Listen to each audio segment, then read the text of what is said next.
Valuation for beginners.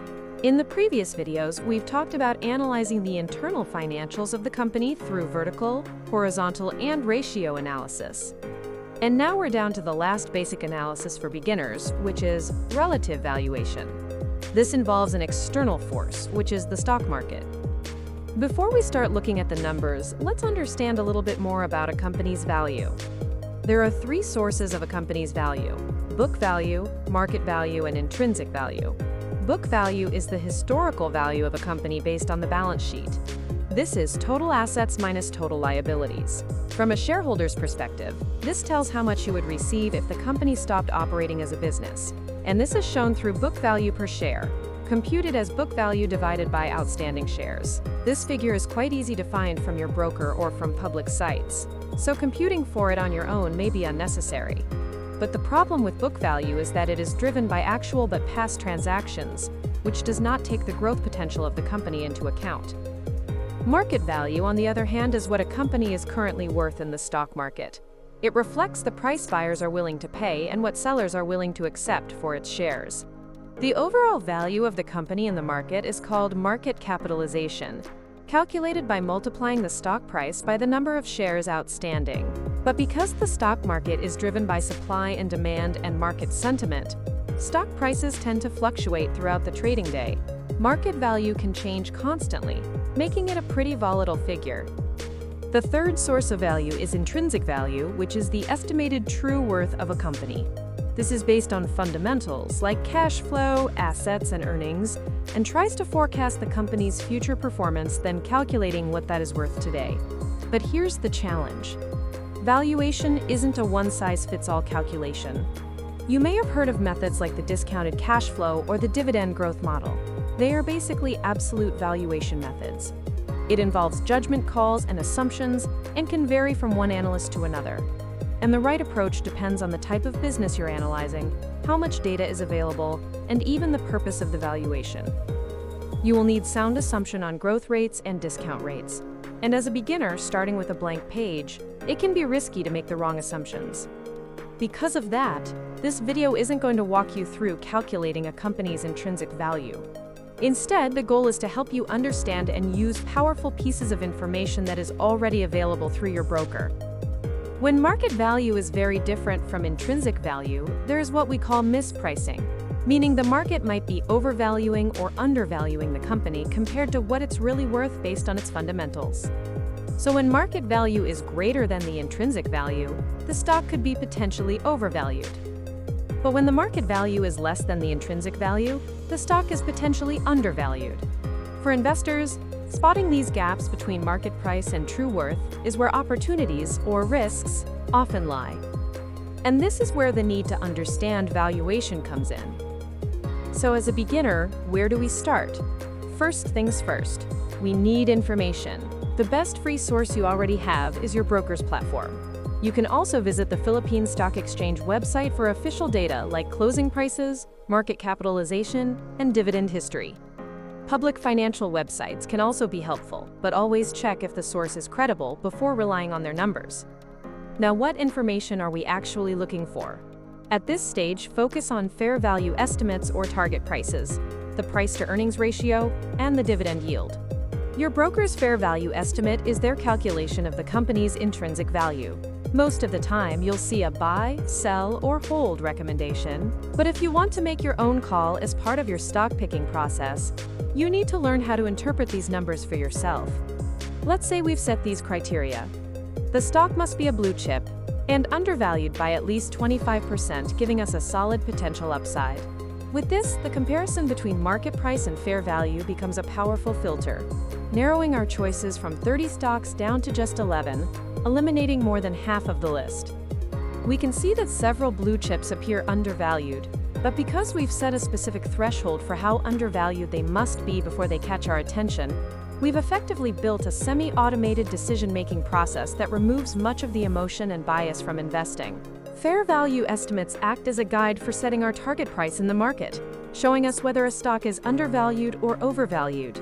But fair value alone won't tell us if the stock is truly expensive or cheap compared to its peers. And that's where relative valuation comes in. Relative valuation is a way to estimate a company's worth by comparing it to how similar companies are priced in the market. Instead of calculating value from scratch, it simply asks, is this company expensive or cheap compared to others? The most popular metric for this is the price-to-earnings ratio. It shows how much the market is willing to pay for each peso of the company's earnings. The formula is simple: share price divided by earnings per share. For example, our sample company's 2024 year-end share price was $899, and its EPS for 2024 was 67.6. This gives it a PE ratio of 13.3 times, meaning the market is paying 13.3 pesos for every peso of earnings. But that's based on last year's data. As investors, we want to know the current valuation, not just the past. That's where the trailing PE and forward PE come in, which you can find in your broker's reports. The difference lies in the earnings figure used as the denominator. Trailing PE uses the company's actual EPS from the last 12 months, so it changes whenever a new quarterly report comes out. Forward PE uses a forecasted EPS based on expected earnings for the next 12 months, and it changes when analysts update their forecasts with new information.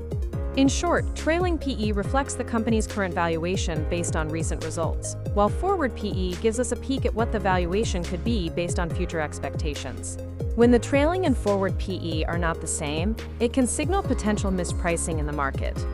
If the trailing PE is higher than the forward PE, the market may be expecting earnings to grow, meaning there's potential upside. But if the forward PE is higher than the trailing PE, the market may be expecting earnings to decline, so there's potential downside risk. Let's look at our sample company again. Its trailing PE is 11.6 times, and the broker's forward PE is 11.4 times. What does this tell us? The current price is almost in line with what the market expects based on future earnings. In other words, the stock is basically fairly priced, with no major moves expected in the short term. But comparing trailing PE to forward PE is just one angle. We can also compare the trailing PE to the company's historical average, the sector's average, and the broader market's average. The logic is straightforward. If the trailing PE is lower than these averages, it suggests the stock is cheaper at current prices. If it's higher, it suggests the stock is more expensive. Let's start with the comparison against the 5-year average PE. This measures the current PE relative to the company's past. The 5-year average is simply the average of its PE ratios over the last 5 years. For example, our sample company's 5-year average PE is 25.2 times, while today's PE is much lower. This suggests the stock is cheaper compared to how the market valued it in the past. This could be a bargain, or it could signal that the company's growth is slowing. It's important to investigate further before making a final judgment. The next comparison is versus the sector PE, and for our example, we'll use the Holdings Sector Index of the Philippine Stock Exchange. To get the sector's average PE, we sum up the market capitalization of all member stocks, then divide it by the sum of their trailing net income. The result for the holdings sector is 8.6 times. This means the market is paying more for our sample company compared to similar companies in the sector, suggesting it could be trading at a premium. If the company is growing faster or is more stable than its sector peers, the higher price could be justified. But if there's no strong reason for the premium, it might indicate the stock is relatively expensive.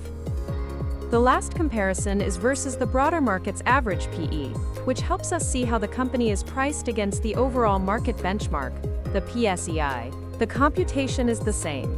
Total market cap of all PSEI blue chips divided by their total trailing net income. The PSEI's average PE is 11.2 times. Our sample company is trading at a slightly higher valuation than the market average. Again, if its growth prospects or stability are above average, the premium may be justified. Otherwise, it could point to mild overpricing. Let's recap. The price-to-earnings ratio on its own doesn't really tell us much. It only becomes meaningful when we compare it to something. Compared to its own history, our sample company looks cheap. Compared to its sector, it looks expensive. And compared to the overall market, it's slightly on the pricey side. But remember, these are just first impressions. If the company has solid growth prospects and the trailing versus forward PE hints that it might, then paying a higher price could be justified. Here's a quick summary of how to judge price-to-earnings ratio comparisons at a glance. Using the price-to-earnings multiple gives us a way to compare a company against its past, its sector, or the broader market. This helps us judge whether it's trading at an expensive or cheap price, and what potential direction its price might take. But remember, PE is not the whole story. High PEs can stay high for strong growers, while low PEs can stay low for struggling companies. Always consider the bigger picture. Look at financial health, growth prospects, and industry sentiment, and never rely on PE in isolation. While price-to-earnings focuses on how the market values a company's earnings, there's an additional metric investors can use, especially if we want to be compensated while we wait. That's dividend yield, which shows how much cash the company returns to investors. Technically, it's not a valuation ratio, but it can help us with timing. The formula for dividend yield is simple: annualized dividend per share divided by the share price. For our sample company, the annualized dividend per share is 2.3, and the last closing price in the stock market is 42.5. This gives us a dividend yield of 5.4%. This figure is called the trailing 12-month dividend yield because it adds up all dividends paid over the past 12 months. But what does 5.4% mean? It means that if you buy the company's stock at 42.5 per share, you could expect a yearly payout equal to 5.4% of your investment, assuming the dividend stays the same. But what if the dividend increases to 2.7 next year? Then your payout would rise to 6.3%. But if the dividend were to drop to 2, then your payout would fall to 4.7%. So dividend yield today is just a snapshot. It changes as dividends and prices change. So how can we use dividend yield for decision making? As the investor, you can set your own desired target yield. If you want good compensation for holding and waiting, you might set it at 6% or 7%. It's entirely up to you. By having a target in mind, your buy or pass decision becomes much easier. Let's say you've already checked the company's financials and valuation and have decided it's a good addition to your portfolio. If your target yield is 6% but the current yield is lower, then the stock is not a buy at the current price. Using our sample's dividend of 2.3 and your target yield of 6%, the target price would be 38.3. That means you'd only buy if the market price drops to 38.3 or below. But hold on.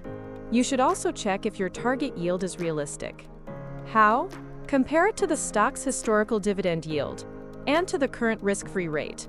The risk-free rate is the theoretical return you'd get from a zero-risk investment, like a government bond.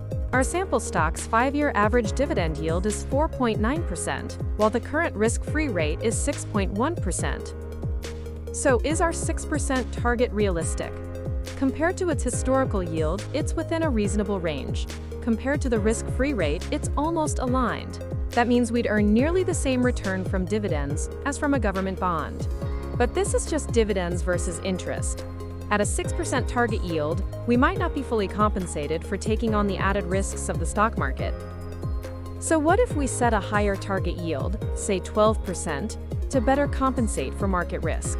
Compared to the risk-free rate, this would clearly beat government bonds, but the real question is whether the stock can actually deliver that yield.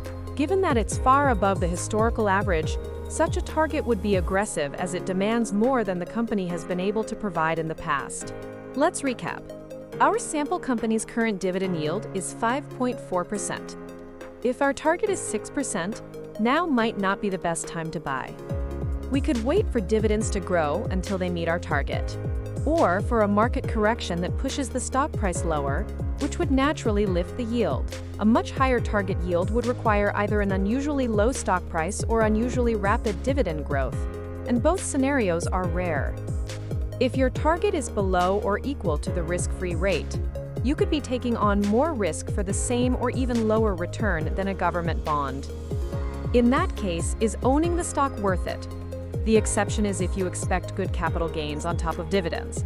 Using fair value estimates helps us see if a company is fairly priced, overvalued, or undervalued, and mispricing is where opportunity or risk lives. PE multiples show whether the market is paying too much or too little for earnings. Ideally, we want undervalued stocks with strong earnings growth potential. Dividend yield adds another layer, especially for investors seeking regular income, helping us decide if the current yield meets our target and whether now is the right time to buy. But remember, none of these metrics should stand alone. Stock picking is a bigger puzzle. Valuation is just one piece. You still need to check the company's financial health, growth prospects, and the risks you're taking. Please keep in mind that the companies used in this video are for illustration purposes only. This is not an investing advice. Thank you for watching. If you liked this video, please like or subscribe to my page and channel. See you on the next one.